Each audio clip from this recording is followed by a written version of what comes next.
Before leaving for America, Alisa understood that she would have to live under a new name. It was partly a matter of safety to avoid bringing trouble upon relatives in the USSR, and partly a step into a new life. Choosing a pseudonym took time. Over the years, she had used various nicknames, but now she needed a name that would truly be hers. There are several versions of how the name Ayn Rand originated. According to one, she arrived in America already using it. Yet in her first weeks, she more often introduced herself as Alice, the anglicized form of Alisa. Archival evidence suggests that she had begun using the pseudonym even before emigrating. She herself offered different explanations. In the 1930s, she claimed that Ayn was borrowed from a Finnish writer. At other times, she said she had invented it. The Finnish name Aino means the only one, a meaning that resonated with her future philosophy of individualism. A theory of Jewish origin has also been suggested, though without firm proof. As for Rand, she later explained it as a shortened form of her Russian surname. Perhaps she was drawn to its brevity and firmness, easy to pronounce in English and not overtly tied to her national background. Thus, Alisa Rosenbaum gradually became Ayn Rand, the name by which the world would know her. In the summer of 1926, Ayn decided to leave her Chicago relatives and head to Hollywood. Her visa had expired but was extended. She received a ticket to Los Angeles and $100 to begin her new life. She carried 4 screenplays written in Russian and translated with her cousin's help, though her English vocabulary then consisted of only a few dozen words. She settled at the Hollywood Studio Club, a residence for young women seeking work in film, and the very next day went to Cecil B. DeMille's studio with a letter of recommendation. The letter failed to impress anyone, and disappointed, she headed for the exit. At that moment she saw DeMille himself. He noticed her gaze and asked why she was staring. "I have just arrived from Russia, and I'm glad to see you," she replied. The director invited her into his car and drove her to the set of The King of Kings. For several days she observed the filming, and soon she was offered work as an extra. She accepted. Her screenplays were reviewed, criticized, and rejected. Yet for her, this was a beginning. She was already inside the world she intended to conquer. Hollywood life proved far less romantic than she had imagined. Ayn rose before dawn, travelled 2 hours to the studio, changed into costumes for crowd scenes, and waited for hours. The pay was modest, the work exhausting, and loneliness constant. A brief flirtation with a well-known actor remained just that, a fleeting episode. The true turning point came on a streetcar. Several rows ahead, she saw a tall, fair-haired young man with cold blue eyes. Later, she would say it was the face of her ideal.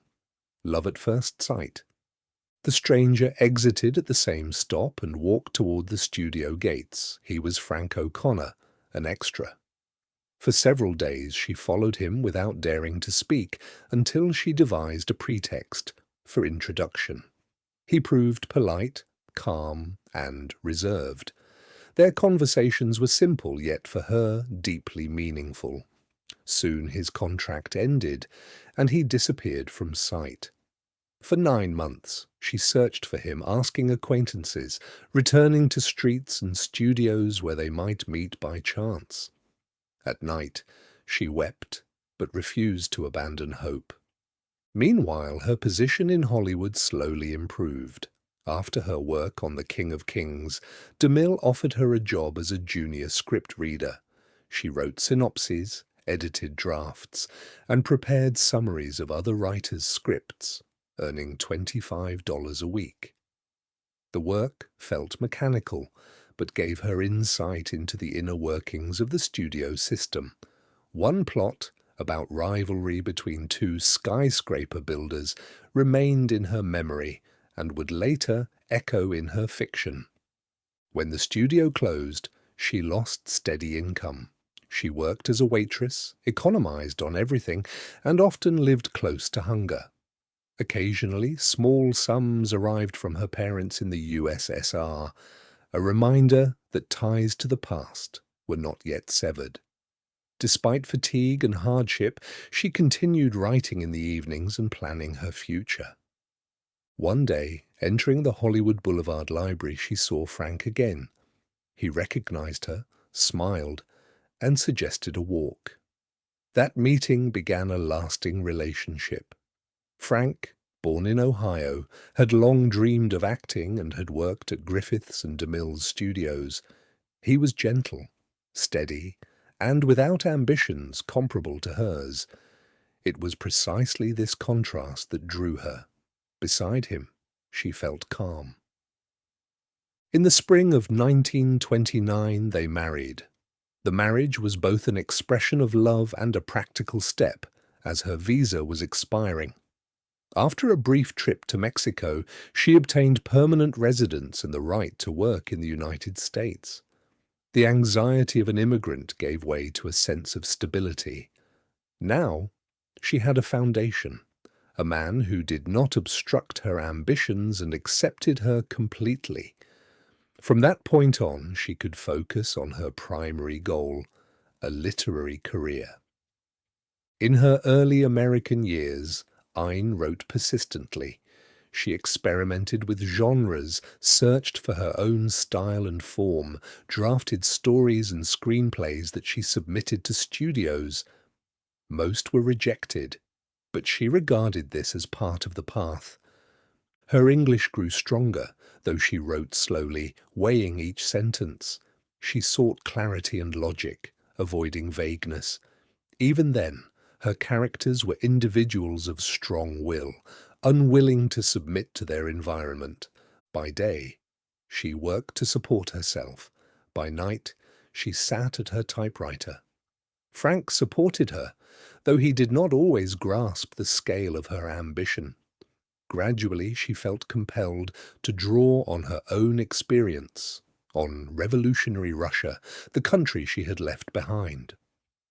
Out of this impulse, the idea of her first major novel began to take shape. At the end of 1931, she decided to write a commercial script to leave her unsatisfying job at Radio Keith Orpheum Pictures. The project began as an 8-page synopsis, rejected by one studio after another for being too improbable and romantic. She was advised to write about realistic people, but she refused to change direction. By 1932, the concept had grown into the novella Red Pawn. Its heroine, an American woman named Joan Harding, travels to a remote Soviet island to rescue her husband and becomes entangled in a dramatic love triangle. The story ends in sacrifice and execution, without a happy ending. The script attracted the attention of Universal, which paid her $1,500. Ayn resigned from her job and expected a breakthrough, but the project was never filmed. The rights passed from studio to studio. Marlene Dietrich was even considered for the lead. Yet the film was never made. The novella itself would not be published until after her death. The O'Connors' personal life appeared calm on the surface, but tension was growing beneath it.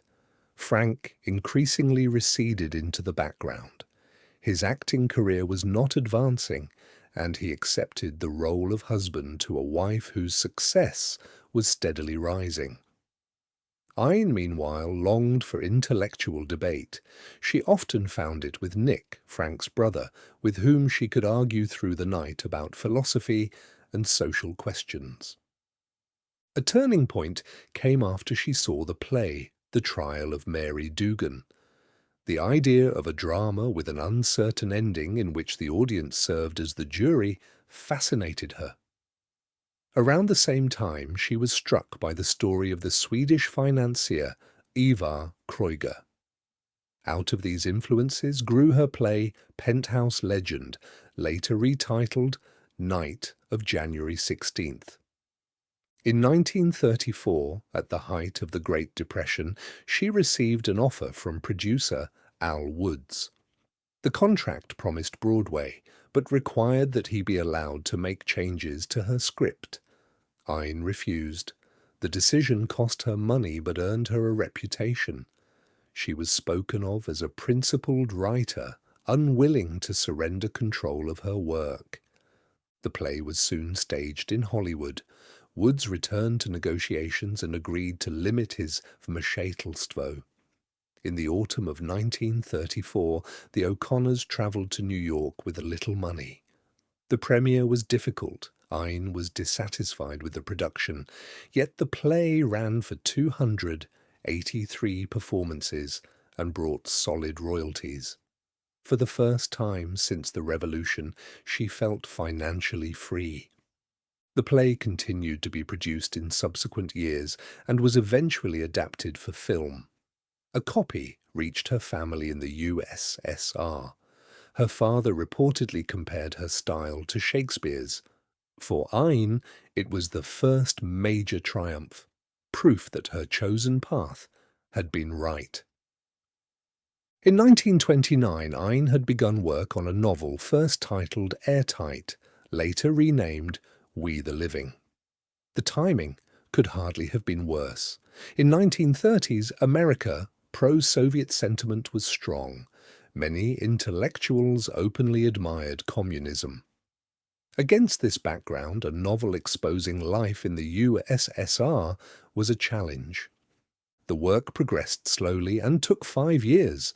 Unlike drama, prose demanded deeper concentration. She read the manuscript aloud to Frank, who helped refine the English. Once completed, the search for a publisher began. The manuscript travelled from house to house, meeting rejection, less for stylistic reasons than for its anti-Soviet stance. Only in 1936 did a publisher agree to take the risk. Thus appeared her first novel, a decisive step toward literary recognition. We the Living became the most autobiographical of her works. It drew directly on her experiences in Petrograd in the early 1920s and served not only as a literary debut, but as an attempt to articulate the foundations of her future philosophy. Unlike her later novels set in America, this book was rooted in Russia, in a world of hunger, cold, humiliation, and quiet fear. She described the consolidation of Bolshevik power, the flight to the south, the final Soviet victory, not from historical studies but from memory. There was no romanticism. Grimy stairwells, the smell of disinfectant, endless queues, unheated apartments, compulsory meetings and demonstrations, new slogans and acronyms. The city changed names: St. Petersburg, Petrograd, Leningrad, but for its inhabitants it remained simply the city. At its core, the novel examined the relationship between the individual and the state. Through the fate of Kira Argunova, Ayn portrayed the clash between an independent mind and a system demanding total submission. There is bitter irony in her depiction of red culture, purges, labour books, new rituals, and shattered private lives. The novel's perspective was unique. Those who remained in the USSR could not publish such a book. Those who had left earlier did not know the reality of the ENEP years. Ayn Rand was among the few who had witnessed events from within and could present them to the world. The story ends in 1925, the very year she herself left Leningrad. Though rooted in real impressions and acquaintances, the characters were not literal portraits. Kira Argunova carried traits of Ayn herself: defiance, independence, alienation from the surrounding system. But she was not a direct self-portrait. In Kira there is even greater resolve and tragic consistency. Leo Kovalensky drew in part from her youthful love in Petrograd, the young man she once considered her ideal. Through Leo, memories of first passion and disappointment entered the novel, along with the impossibility of reconciling personal happiness with historical catastrophe. Andrei Taganov was a composite figure. He embodied her observations of sincere revolutionaries she had encountered during the Civil War and NEP years, men who believed in the idea and were ready to sacrifice themselves for it. Even minor characters, relatives, officials, neighbors, grew out of the specific environment of early 1920s Petrograd. Yet, artistic logic required generalization. Ayn did not aim at documentary precision. She sought to dramatize a conflict of worldviews. We the Living opens with the Argunov family returning from Crimea to a cold, exhausted city. Queues, hunger, slogans, and mandatory parades dominate daily life. Private existence shrinks to a single, unheated room. The future is determined by questionnaires and class origin. From the first pages, Kira asserts her right to be herself. She dreams of becoming an engineer because the world of steel and calculation seems more honest than that of ideological proclamations. Steel is steel, she says, opposing the clarity of reason to political arbitrariness. Her conflict with the era is not merely external, it is internal. She cannot accept that her life should serve others' purposes. Her love for Leo Kovalensky flares suddenly. He is the son of former people, from the same cultural background as she. They share contempt for the new order and a determination to preserve dignity. They live in poverty, hide from inspections, lose opportunities for study and work. Leo is expelled from the institute and flees to Crimea. When he returns ill and exhausted, he becomes dependent on Kira's desperate choices. Their love turns into a struggle for survival in a world where even feelings are politicized. To obtain money for Leo's treatment, Kira accepts help from Andrei Taganov, a devoted communist and investigator for the secret police. Taganov is not a caricatured villain, but a man of sincere faith. He fought in the Civil War and believes the revolution was meant to free humanity. Yet he sees fear, denunciations, and humiliation around him. In Kira's words, he hears, perhaps for the first time, the idea that a person has the right to live not for the party, but for personal joy and love. A complex bond forms between them. She does not love him, but she respects his strength and honesty. He sees in her the embodiment of the free individual, the revolution promised to create. His faith begins to fracture under the weight of reality, party intrigue, careerism, staged trials, and the necessity of overlooking injustice. Meanwhile, Leo, recovering, drifts into the world of NEP businessmen. He earns money and surrounds himself with comfort, but gradually loses his inner core. Compromise becomes his method of survival. Kira sees the change and understands that their former unity has vanished. She remains faithful to her ideal. He chooses adaptation. Around them stands a gallery of secondary figures, officials, students, neighbors, each adjusting in their own way. Some believe sincerely, some are afraid. Others exploit the system for advantage. What unites them is the sense that private life no longer belongs to the individual. The climax comes with Targanov's loss of faith. Realizing that the system he served is built on repression, he chooses suicide. His funeral is accompanied by the strains of the Internationale, a grand ritual concealing personal tragedy. The novel ends with Kira's attempt to flee across the border. She refuses to live in a country where a person is forbidden to exist for oneself. On a snow-covered field, a border guard fires. Kira falls, but her inner choice remains unbroken. We the Living is a novel about the individual's right to his or her own life. Through Kira, Leo, and Andre, Ayn Rand expresses the conviction that would define her later philosophy. A person is not obligated to be a sacrifice to the state, to an idea, or to the collective. One has the right to say, "I live for myself." We the Living was not a commercial success. In mid-1930s America, anti-Soviet themes aroused little sympathy. The publisher did almost nothing to promote the book, and reviews were largely negative.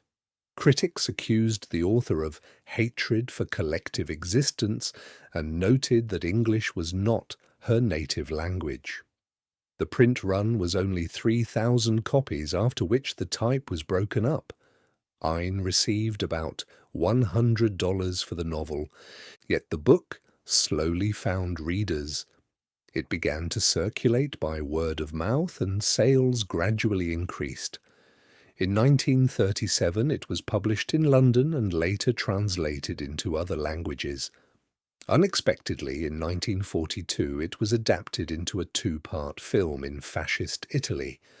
The film was successful, but included added propaganda lines. Later, the authorities ordered the copies destroyed, though one survived.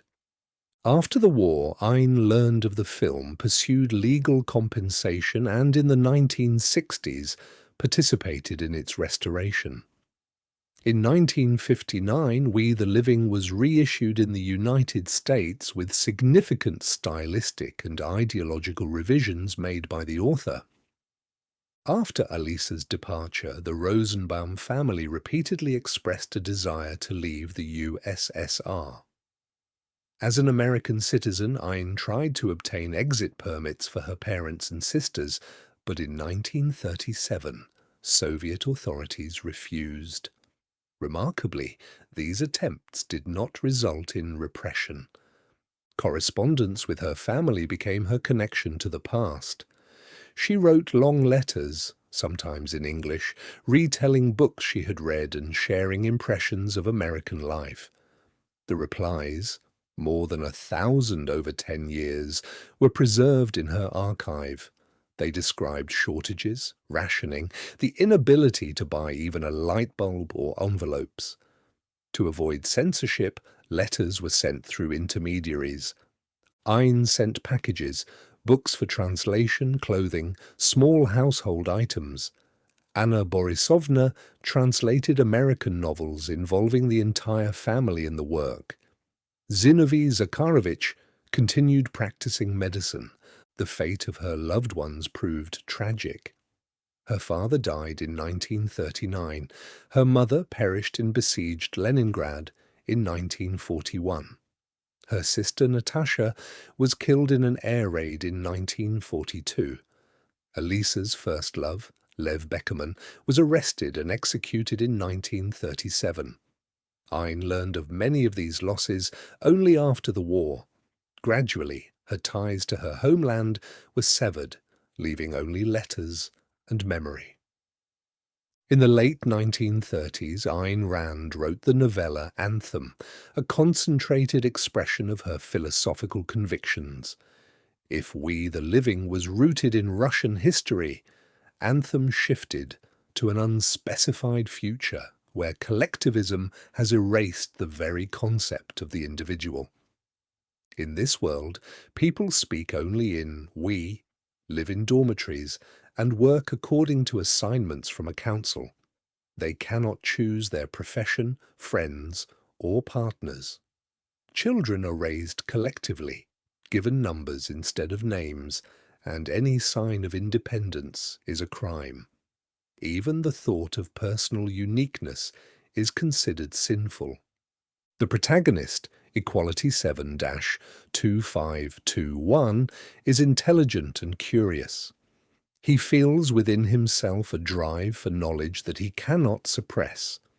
In secret, he conducts experiments and rediscovers electricity, a symbol of human reason and creative power. Yet his discovery is rejected precisely because it was achieved alone, without collective approval. Obedience matters more than truth. Rejected and pursued, he escapes into the forest. There he gradually grasps the meaning of the forbidden word I. His encounter with Liberty 5-3000 deepens this awakening. Love becomes an act of choice, not social duty. He renames himself Prometheus, accepting responsibility for his own life.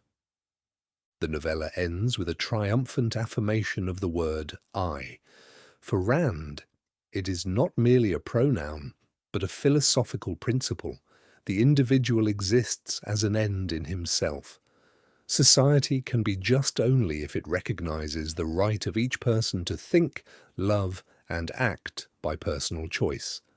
Anthem served as a concise manifesto of her individualism and foreshadowed the larger themes of her later novels.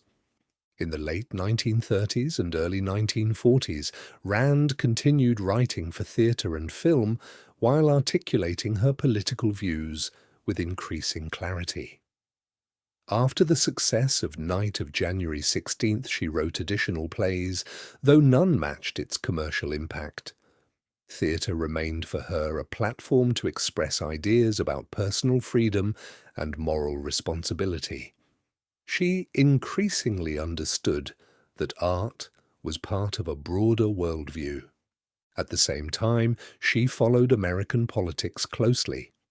She was critical of Franklin D. Roosevelt's New Deal, seeing in expanded government regulation a gradual erosion of private initiative and individual liberty. To her, it resembled the pattern by which societies accept control in the name of good intentions. These convictions aligned her with conservative and free market circles. During the 1940 presidential campaign, she supported Republican candidate Wendell Willkie. She wrote campaign materials, spoke publicly, and argued for the defense of individual rights and private property. Her arguments were rooted less in party loyalty than in a philosophical belief that the state must never become the supreme value. Though Willkie lost, the experience marked an important stage. Rand felt that her convictions extended beyond fiction and required systematic exposition. Political engagement became, for her, an extension of literary work, a defense of the individual's right to live by his own will. The novel, The Fountainhead, published in 1943, became a turning point in her career. It had taken years to complete and faced repeated rejection from publishers who considered it overly ideological and unconventional. Rand refused to soften her vision. For her, the novel was not merely fiction, but a statement about the nature of the creative individual. The final title, The Fountainhead, evoked the idea of a source, the origin from which all movement begins. Rand's aim was explicit: to defend rational egoism as the right to live by one's own mind. By egoism, she meant not selfishness in the vulgar sense, but intellectual independence and fidelity to one's principles. The protagonist, architect Howard Rourke, stands in opposition to his environment from the first pages. Expelled from school for refusing to conform to traditional standards, he refuses to compromise his designs. For Rourke, architecture expresses inner logic and integrity. He chooses hardship, manual labor, poverty, rather than betrayal of his vision. In contrast stands Peter Keating, talented yet dependent on others' approval. He achieves success by adapting to public taste, but gradually loses his inner core. Ellsworth Toohey embodies collectivist ideology, promoting self-sacrifice and conformity. Through him, Rand depicts the moral pressure that persuades individuals to renounce their uniqueness. Gail Wynand, a powerful publisher, represents a man who understands greatness, but uses it for power. His tragedy lies in failing to preserve his independence. The climax comes at Rourke's trial for destroying a distorted version of his own project. In his final speech, he declares that creative work belongs to its creator and cannot be sacrificed to social expectation.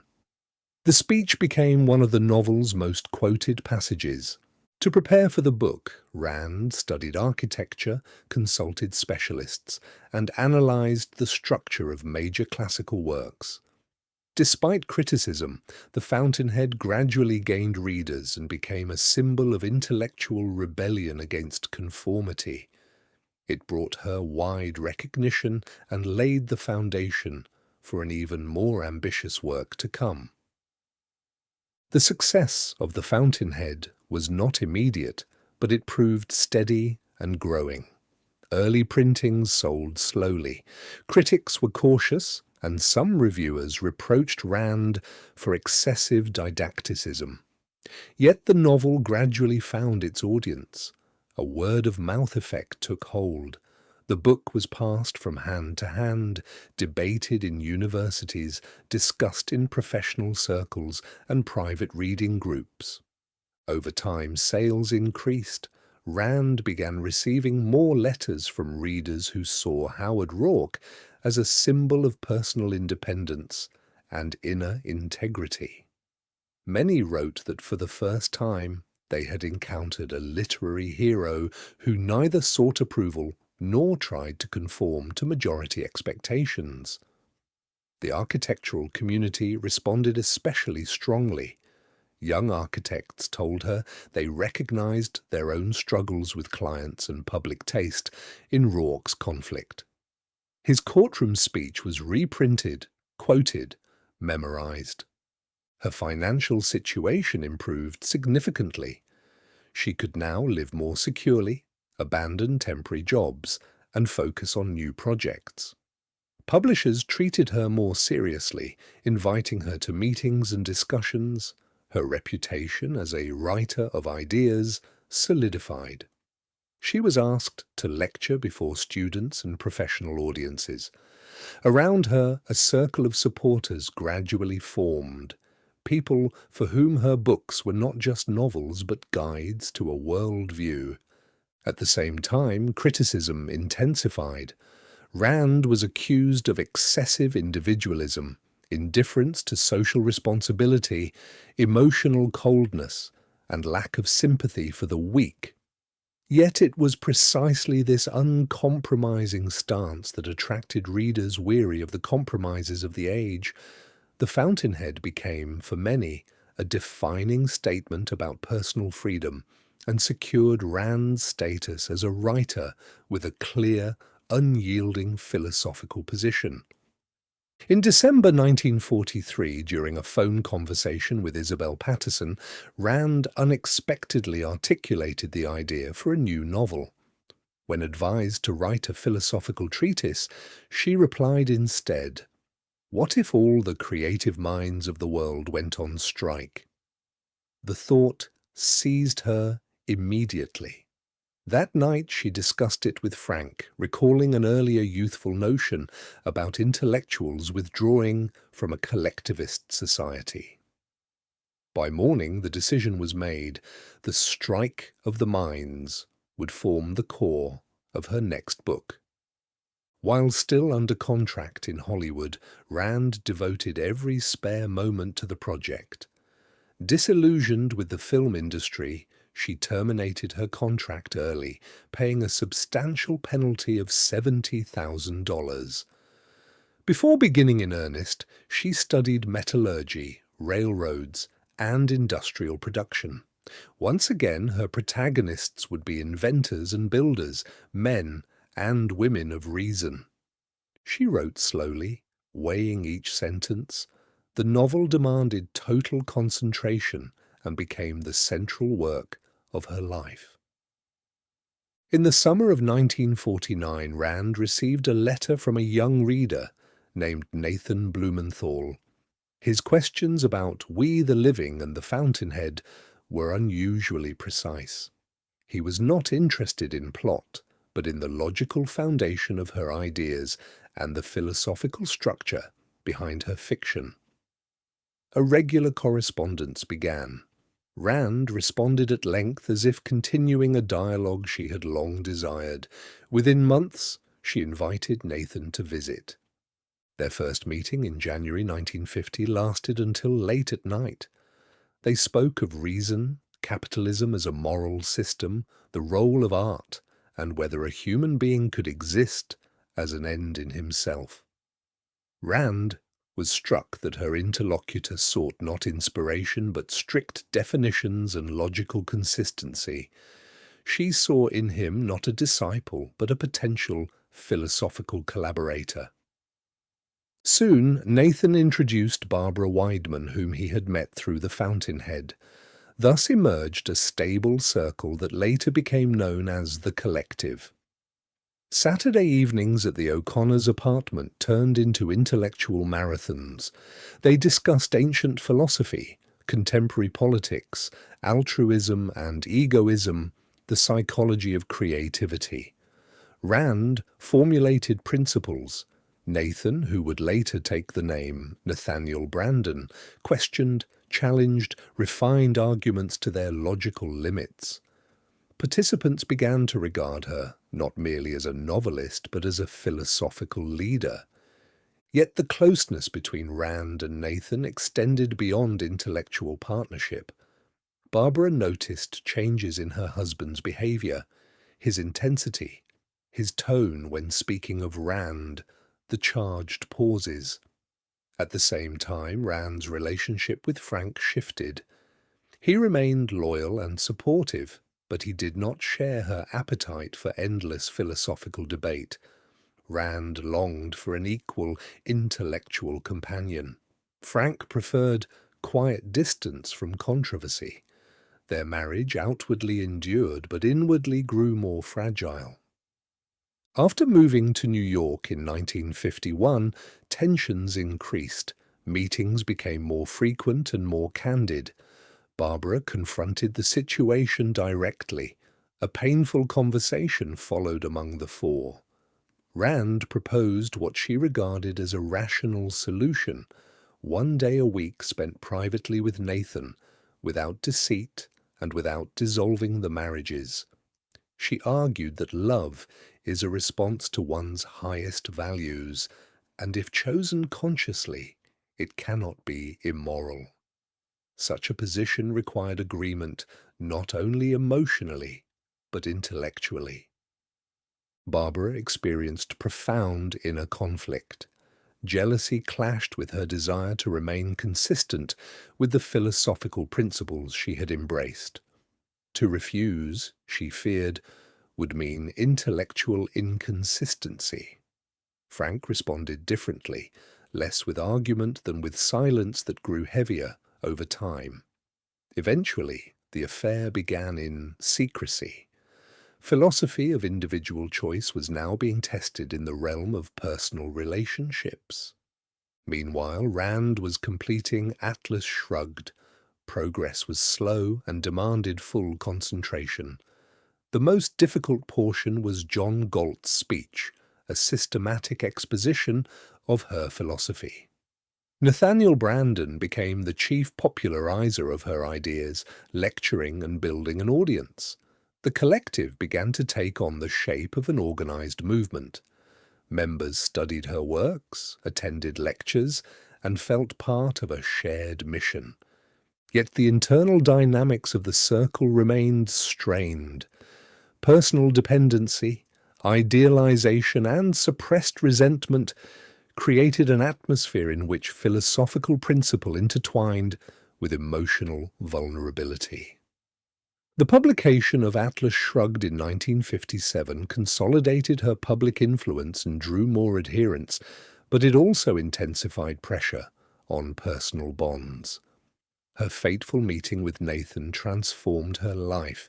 She gained an intellectual ally and an organized movement, but at the cost of increasingly complex relationships with those closest to her.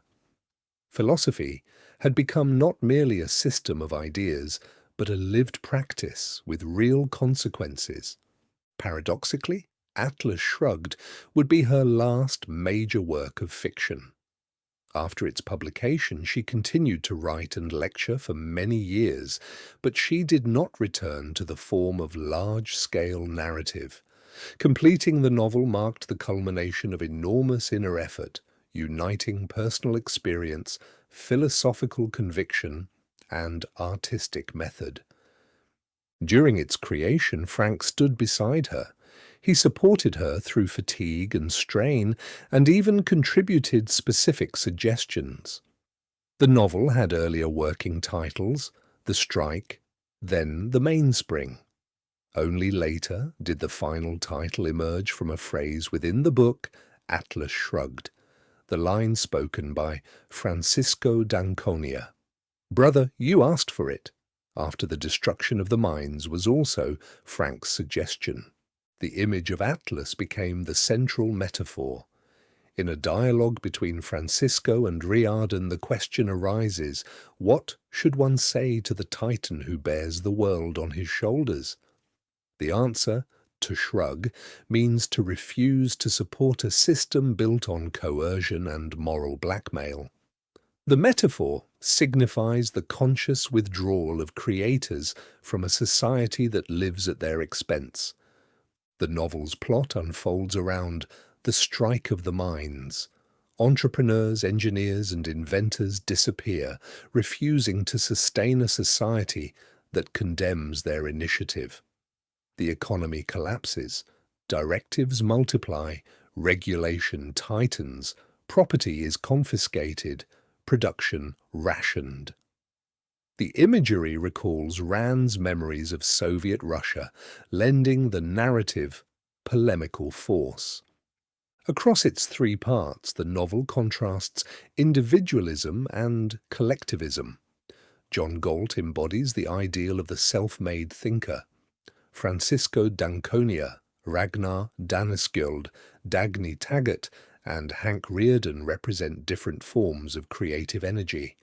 Opposing them are bureaucrats and ideologues of redistribution who justify dependency and mediocrity. The climax is Galt's extended speech, the philosophical core of the book.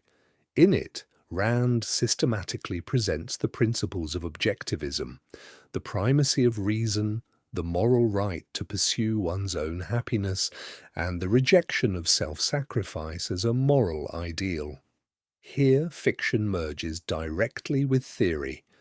Atlas Shrugged was more than a novel, it was a manifesto.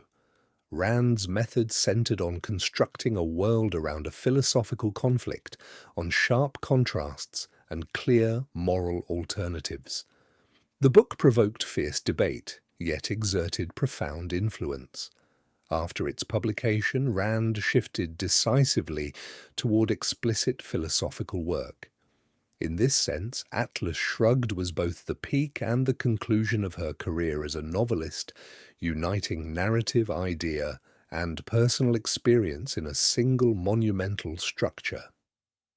The period following the publication of Atlas Shrugged became a time of inner crisis for Ayn Rand. She felt exhausted and uncertain about her next direction. Her artistic energy seemed spent. New novels remained only fragments and sketches. Her relationship with Frank grew more distant. Her bond with Nathaniel Brandon lost its former emotional intensity, and tensions within the collective deepened into mutual accusations. Increasingly, Rand found that some followers treated her ideas not as subjects for reflection, but as rigid dogma. The response was the creation of an organized structure for the dissemination of objectivism. The initiative came from Nathaniel Brandon, who developed a lecture course titled The Basic Principles of Objectivism. What began as the Nathaniel Branden lectures evolved into the Nathaniel Branden Institute. Rand initially doubted that serious philosophy could attract a broad audience, yet she agreed to participate, supplementing the lectures with question and answer sessions and her own talks. The lectures began in 1958 and quickly gained popularity. Attendance grew, and the program expanded to include courses on politics, economics, and psychology. Recordings were distributed to other cities and new groups of supporters emerged. The Institute became a focal point for those seeking a systematic worldview. At the same time, hierarchy within the movement intensified. According to contemporaries, Objectivism gradually acquired the traits of a closed circle, and Rand's opinions were often treated as final judgments. The Institute became not only a vehicle for popularizing her philosophy, but also a new stage of her public influence, more organized, yet more rigid in its internal discipline. Rand's peak of popularity came in the 1960s. Newspapers and magazines wrote about her with increasing frequency, often critically, but press attention only amplified public interest in her work. In 1964, she gave a major interview to Playboy, speaking not about her private life but about politics, philosophy, and culture, offering sharp critiques of contemporary art and literature. During this decade, Rand definitively shifted her focus from fiction to essays and philosophy. In 1961, she published For the New Intellectual, which marked the transition from novels to direct exposition of her ideas. The book achieved enormous success and sold in the millions. It was followed by The Virtue of Selfishness, Capitalism, The Unknown Ideal, and Introduction to Objectivist Epistemology. In these works, Rand systematized the principles of objectivism, defending the moral significance of individualism and capitalism. At the same time, she published the Objectivist newsletter, later expanded into a magazine.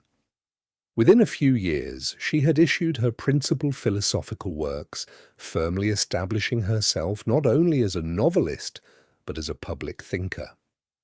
By the late 1960s, Objectivism had become a visible presence in American intellectual life. In 1967, the Nathaniel Branden Institute and the editorial office of The Objectivist moved into the Empire State Building, a symbolic location given the importance skyscrapers and the image of the creator held for Rand. The Institute had long ceased to be merely an educational forum. Its participants formed friendships and professional connections, marriages were celebrated, evenings, balls, and trips were organized.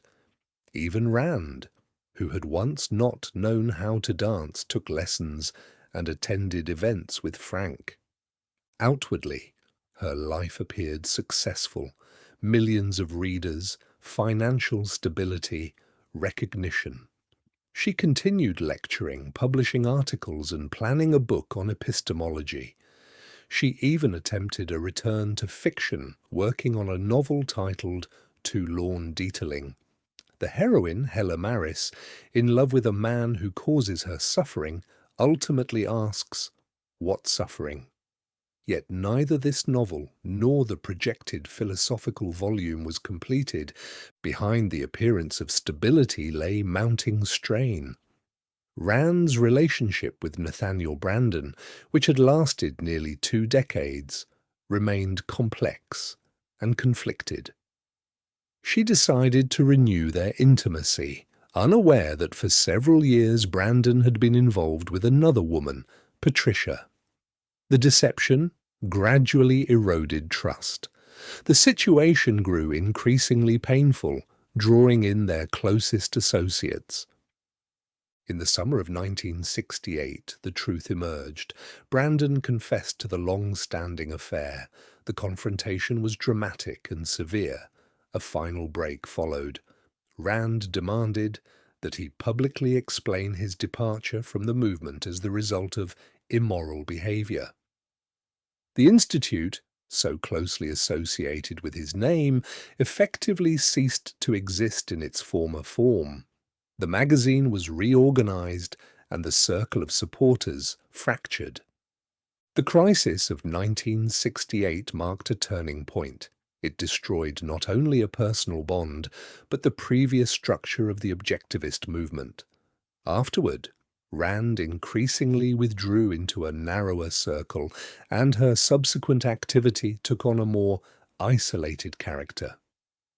Despite the collapse of the Nathaniel Branden Institute and the painful break with Nathaniel Branden, the popularity of Ayn Rand's ideas did not diminish. In some respects, it even grew. By the end of 1968, she was slowly regaining her composure, returning to work, and trying to understand what had happened. For 2 years after the crisis, she thought constantly about Nathaniel, whether he had been sincere, why he had failed to live up to the ideals he proclaimed, and whether she herself had made a fatal error. She found no clear answers. Rand no longer wished to create a new formal organization. Nevertheless, with her approval, objectivist courses continued in New York. Lectures were delivered by Alan Blumenthal, Henry Holzer, and Marianne Rukavina-Schiers. Gradually, however, the leading public representative of the movement became Leonard Peikoff. A young philosopher and gifted lecturer, he assumed the role of defender and systematizer of her ideas. His devotion was nearly absolute. He regarded Rand as the greatest intellectual of the age and dedicated himself entirely to advancing her philosophy. Over time, Peikoff effectively became the principal voice of objectivism. His lectures drew audiences. He organized and clarified her ideas, sustaining the movement during a period when Rand was navigating personal and organizational upheaval. Yet such devotion carried a cost.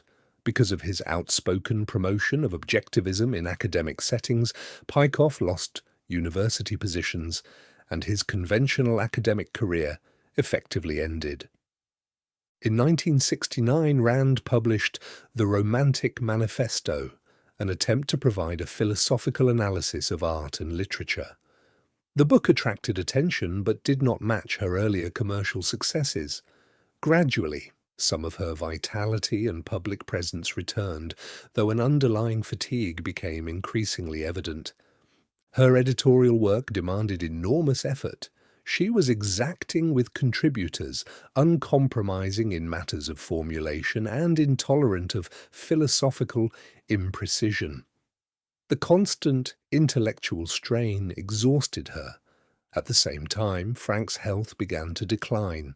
He suffered a mild heart attack, and for the first time, Rand felt genuine fear for his life. Still, she continued to lecture, debate on television, write essays, listen to her favorite music, and make plans. Her life remained outwardly active and full, even as inner weariness grew more pronounced. It was a period of gradual recovery and quiet reassessment. In 1972, the exhibition U.S. Research and Development opened in the Soviet Union. For Soviet visitors, it offered a rare glimpse of a different world. Ford automobiles, a lunar module, glossy brochures, and copies of the magazine America. At the exhibition, a Leningrad woman named Eleonora Drobysheva picked up a 1971 issue of the magazine and unexpectedly saw a photograph of her sister Alisa, now known as Ayn Rand, whom she had not seen since 1926. The magazine America, published in the United States in Russian and distributed exclusively in the USSR, avoided direct political comparisons, yet its portrayal of American life quietly undermined Soviet stereotypes. In an article on political opposition, Rand was mentioned as a writer and representative of conservative views. Eleonora immediately wrote to the editors, asking that a letter be forwarded to her sister. When the editor informed Rand of the letter, she burst into tears. For years, she had believed her sister was dead. A correspondence began, followed by telephone calls. Surprisingly, Soviet authorities permitted Eleonora and her husband to travel to the United States. Their reunion in New York, after 47 years of separation, was emotional. The sisters wept and embraced.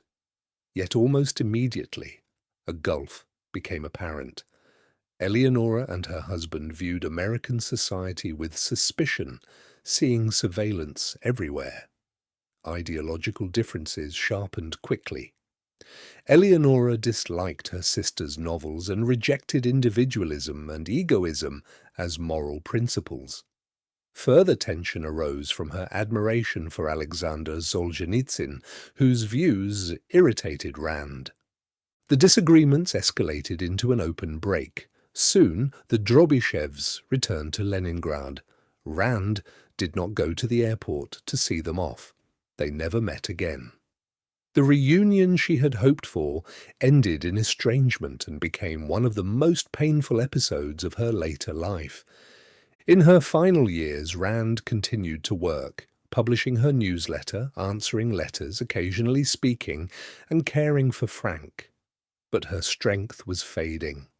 After much persuasion, she finally consulted doctors. The diagnosis was grave, lung cancer. She remained outwardly calm. Concluding that the only rational action was to stop smoking, she immediately abandoned the habit she had maintained for decades. Surgery was successful, but recovery was slow and difficult. She insisted that the illness be kept private. Frank's condition deteriorated as well. He experienced memory lapses and bouts of irritability, and he drank heavily. After his death, dozens of empty bottles were found in his studio. On November 9, 1979, Frank O'Connor died. For Rand, it was a devastating blow. She remained by his side in his final days, holding his hands and recalling their youth. He was buried at Kensico Cemetery in Valhalla. Lines from Kipling were read at the service. After his death, she struggled to adjust to living alone. She watched television, read detective novels, played Scrabble, and sorted through her vast stamp collection. Occasionally, she returned to the idea of a film adaptation of Atlas Shrugged. In 1981, she delivered a major address at a conference of the National Committee for Monetary Reform before thousands of listeners. It was her last significant public triumph. She spoke again of reason, of the moral rights of entrepreneurs, of the need to resist the ideology of sacrifice. But her health continued to decline. In February 1982, she was hospitalized again for heart and lung problems. Aware that little time remained, she entrusted Leonard Peikoff with completing and publishing her book, Philosophy, Who Needs It? In early March, she said, "I want to go home. I want to die at home." The doctors allowed her to leave. On March 6, 1982, the heart of Alisa Rosenbaum, Ayn Rand, stopped. The news spread quickly. Hundreds came to pay their respects. Readers, businessmen, journalists, professors. On her chest lay a photograph of Frank. On her finger, the wedding ring she had worn since 1929. Not funeral dirges, but her favorite music was played. She was buried beside Frank on a hill in Valhalla. Under falling snow, lines from Kipling's If were recited. Thus ended the life of a woman who sought to live by her own principles, consistently, uncompromisingly, and with unwavering faith in the power of reason.